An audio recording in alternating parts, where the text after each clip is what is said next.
Salam dostlar, bəzən deyirlər ki, oğlumuza ağıllı, tərbiyəli qız axtarırıq, amma tapa bilmirik.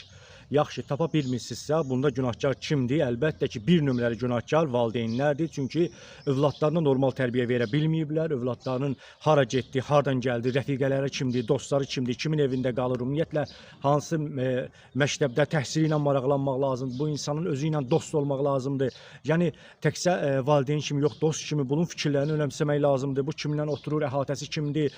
Yəni istəyir xanım olsun, istəyir oğlan olsun, mütləq surətdə yəni bunlarla maraqlanmalıdır. Amma valideyn neyinir? Boş buraxır uşağın. Birinci növbədə telefon. Əgər telefon varsa, bu telefonla kimlə danışır? Çəkilib kənara kimlə danışır? Bir maraqlancıyla.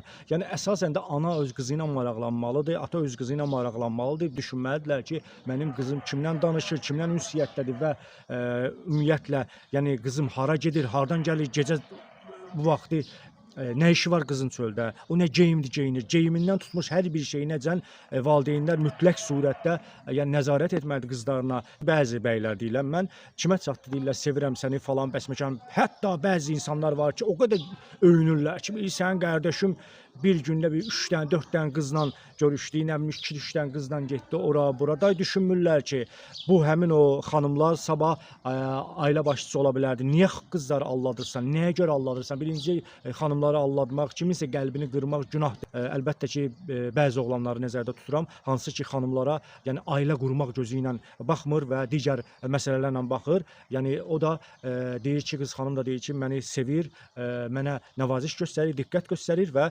məndən ailə quracaq, amma nə olur? İlk oxu, sevgi oxu daşa dəyir xanımın, daha sonra ilk oxu daşa dəydikdən sonra da başlayır artıq sevgiyə inanmamağa, psixoloji pozuntular yaranır və artıq bu gün bunu ilə, sabah onu ilə artıq əşi cəhənnəm olsun, olsa evlənən deyiləm və onda psixoloji yəni travmalar başlayır. Digər məsələ isə xanımların tərbiyəsini pozan, əxlaqını pozan sosial şəbəkələrdir. TikTok, nə bilim Instagram, digər sosial şəbəkələr ki, həmin o şəbəkələrdə oturan xanım nə bilim hədiyyəyə görə, nəyə görə bədənini göstərir, orasını bu göstərir, burasını göstərir, ulduz olmaq istəyir. Elə bilir ki, həyat bundan ibarətdir. Amma həyat bundan ibarət deyil, həyat bu deyil və artıq pozulmağa doğru gedir, əxlaqsızlığa doğru gedir və burada da yenə də valideynlər günahkardır ki, niyə görə övladına baxmırlar ki, övladı nə ilə məşğuldur? Əgər övladını idarə edə bilmirlərsə, deməli ki, özlərindədir günah. Birinci növbədə bəzi insanlar günahı özlərində axtarmalıdır.